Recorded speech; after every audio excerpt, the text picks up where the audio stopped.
She was declared missing in action 10 years ago. Helmand Valley, 2015. Nobody, no trace, just silence. Then last week, a forward unit got ambushed, trapped in a canyon radio, jammed no way out until one shot rang out from 900 yards away and dropped the enemy leader instantly. Nobody saw the shooter, but one soldier whispered, "Only one person used to shoot like that." Her name was Sergeant Aria Lin, 31 years old, special operations sniper with the 2241st Recon Unit. They called her Ghost Bell because her bullet was the last sound the enemy ever heard. Aria had skills that seemed almost supernatural. She could fire without revealing smoke, move without leaving tracks, disappear like a shadow in broad daylight. She only used hand-carved .308 rounds. Each one marked with her personal signature. Her teammates described her as silent by nature, but deadly by choice. During training exercises, she would vanish into terrain that seemed impossible to hide in. Other snipers would spend hours trying to spot her position, only to feel a tap on their shoulder from behind. "How did you get there?" They'd ask. Aria would just smile and say, "The mountain told me where to go." She had this ritual before every mission. She'd sit alone, polishing each bullet by hand, carving tiny initials into the brass casing. ALGB Area Lynn Ghost Bell. Her spotter, Corporal Jake Morrison, once asked her why she did that. Because she said, if this bullet saved someone's life, they should know who sent it. In 2015, during a rescue mission in Helmand Valley, her squad walked straight into an ambush. Intelligence had failed them. The enemy had been watching their movement patterns for weeks. They knew exactly where the Americans would be. The squad was pinned down in a dried riverbed surrounded on three sides. No cover except for scattered rocks and debris. Aria took position on the ridge above and started picking them off. One by one, her shots were methodical, precise. Each bullet found its target at distances that should have been impossible. For 47 minutes, she held off an entire enemy platoon. Her rifle barrel was so hot it was smoking, but she never missed. Not once her shots gave the entire squad cover to retreat to the extraction point. One by one, her teammates made it to safety. But during the final artillery barrage, she lost radio contact. Her last transmission was package delivered. Get them home safe when the team returned 48 hours later to find her. They found blood on the rocks. Broken scope glass scattered in the dirt. Drag marks from her rifle, but no body. The search continued for 6 days. They brought in dogs. Thermal imaging ground penetrating radar. Nothing. She was officially declared MIA, missing in action. There was no funeral, no flag ceremony, just a small memorial plaque hung in the training center that read, "She covered all of us and disappeared with the wind." CTA Act 1 comment, "They never found her but never forgot her." April 2025. Alpha Ridge Forward Operating Base Staff Sergeant Marcus Chen was leading an 11-man patrol unit through routine reconnaissance in the northern mountains. Chen was a veteran, 15 years of service. He'd served alongside Ariel Lin back in the day. He knew her shooting style better than anyone still alive. The patrol was checking suspected weapons caches in a series of mountain caves. Intelligence suggested the enemy was storing ammunition and explosives in the area. Everything was going according to plan until it wasn't at 14 hours. The patrol entered what appeared to be an empty valley. GPS coordinates were clean satellite imagery, showed no enemy movement, but within minutes they realized they'd been lured into a kill zone. The enemy had positioned themselves perfectly, 3 snipers on the high ground with clear sight lines, 1 forward observer with advanced optics calling out coordinates, 2 close combat specialists with automatic weapons blocking the only exit route. It was a textbook ambush, professionally executed for 8 minutes. The patrol was trapped, taking heavy fire from multiple directions. Private Rodriguez caught shrapnel in his left leg and was bleeding heavily. Their medic, Doc Williams, was running low on supplies. Chen was on the radio calling for immediate extraction base. "This is Bravo 7. We are taking effective fire from multiple positions. Request immediate close air support, over." But the radio kept crackling with static. The enemy was using some kind of jamming equipment. Chen looked at his men, young faces, scared eyes. Some of them had never been in a real firefight before. He was calculating their odds when it happened. A single gunshot echoed across the valley from somewhere impossibly far away. The enemy commander, a man with a distinctive red headband who'd been directing the ambush, dropped instantly, one clean headshot right through the center of his rifle scope.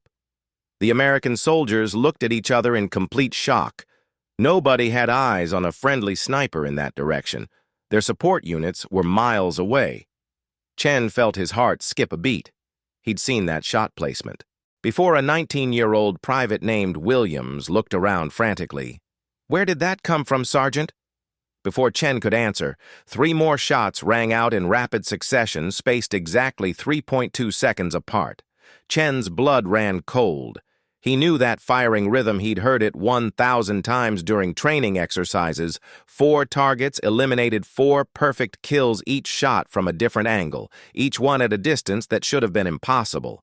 But here's the thing that made Chen's hands shake. There was no muzzle flash visible from any direction, no radio chatter from a friendly unit, no drone footage showing a sniper position.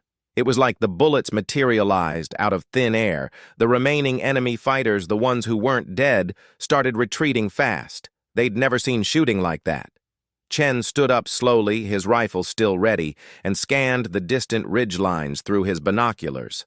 Nothing, just empty mountain peaks and afternoon shadows. Private Williams was applying pressure to Rodriguez's leg wound. "Sergeant, who was that? Who's out there?" Chen lowered his binoculars. His voice was barely a whisper. "Ghost Belle, she never left. She's been watching us this whole time." The patrol was extracted 30 minutes later, but during the helicopter ride back to base, nobody talked. They were all thinking the same thing. Dead soldiers don't provide sniper support, but legends never miss. CTA. Act 2 comment, dead don't shoot. But legends never miss back at Alpha Ridge. The intelligence team immediately started analyzing the incident. Captain Sarah Martinez, the base intelligence officer, had seen a lot of unexplained events in her career. But this one was different. They pulled up satellite imagery from the time of the engagement, reviewed every frame of drone footage, calculated ballistic trajectories using advanced computer modeling. The mathematics were precise. The shots had come from exactly 899.8 yards away from a position on the eastern ridge that should have been completely exposed. Martinez stared at her computer screen. She'd run the calculations 3 times. The angle was impossible. The distance was extreme. The accuracy was supernatural. "Pull up Ariani's service record," she told her analyst, Sergeant First Class. David Park looked confused. "Ma'am, Ariel, Lynn was declared KIA, I mean MIA 10 years ago. Just pull it up, Park." The file appeared on screen, Aria's qualification scores, her mission reports, her signature weapons and ammunition preferences. Park's eyes widened. "Ma'am, her longest confirmed kill was 892 yards, using hand-carved .308 rounds. Martinez felt a chill run down her spine. "Dispatch a recovery team to those coordinates full gear, and Park tell them to look for spent shell casings." 2 hours later, Master Sergeant Tom Bradley was leading a 4-man team up the eastern ridge. Bradley was old school, 23 years of service. He'd been Aria's shooting instructor back in the day. What they found at the calculated firing position changed everything. There was a prone firing position carved into the rocky ground. The stones had been carefully arranged to create a stable shooting platform, still warm from body heat next to it.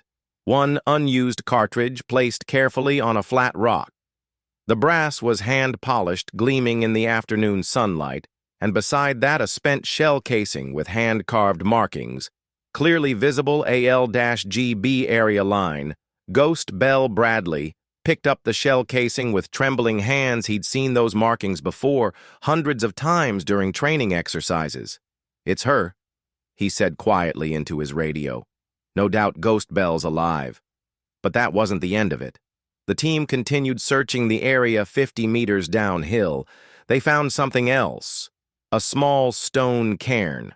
3 rocks stacked carefully on top of each other. Beside it, scratched into the dirt with a stick. "Still here, still watching."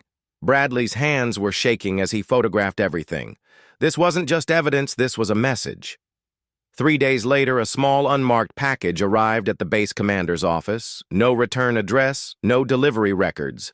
The postal clerk swore it had just appeared on his desk. Colonel James Harrison opened the package himself. Inside a military ID card cracked down the middle, held together with medical tape, it read, Sergeant Aria Lynn, 241 Recon. And underneath the ID, a handwritten note on torn paper was never gone, just never done some promises, don't have expiration dates. Harrison called an emergency meeting with his senior staff. They debated for hours about whether to report this up the chain of command, about whether to launch a full investigation, about whether to classify this as a security breach. Finally, Harrison made a decision. This stays in this room. He said firmly, need to know basis only if Aria Lynn is somehow still alive out there, and if she's still protecting our people, then we owe her our silence. But they did make one change on the memorial wall in the training center. They replaced Aria's old plaque, the new one read still watching, still covering, still out. Their always faithful words spread quietly through the ranks, not officially, never officially, but soldiers talk, stories get told. The younger soldiers didn't believe it at first. Ghost stories were just that, stories. But the veterans, they knew. They remembered Ariellen. They remembered Ghost Bell. They started leaving small offerings at the memorial energy bars, fresh batteries, clean rags for weapon maintenance. A small thermos of hot coffee that somehow disappeared overnight. Nobody ordered them to do it. It just happened. CTA, Act 3. Comment, she didn't die. She disappeared until we needed her again. Nobody ever saw Ariel again. Not clearly, not up close. But from that day forward, whenever there was trouble in the high country, there would be a shot from extreme distance. The soldiers started calling it the 900. Whisper. Always the same pattern, always the same precision, always when they needed it most, always when conventional support was too far away or too slow to respond. A convoy gets ambushed on a mountain road, and the enemy's heavy weapons specialist drops from a single headshot. A forward observation post gets overrun, and the attacking force's commander falls before he can call in reinforcements. A medical evacuation helicopter gets targeted by shoulder-fired missiles, and the missile operator collapses before he can pull the trigger. One shot, one kill, 900 yards or more. No muzzle flash, no follow-up shots, no radio. Communication.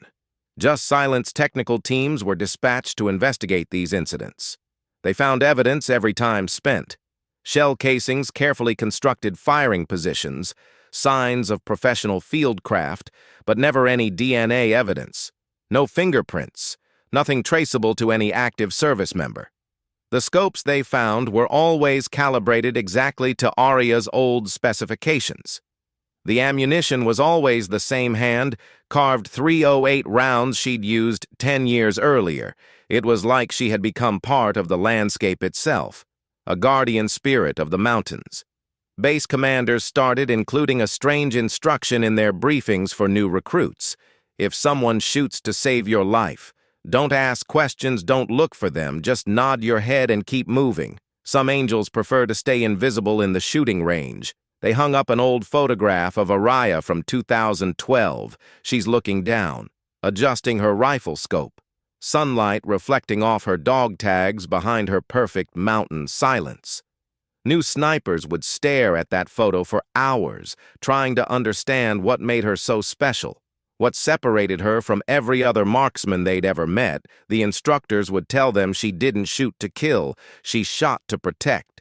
That's the difference between a sniper and a guardian angel. Most people shoot because they have to. Aria shot because someone else needed to live.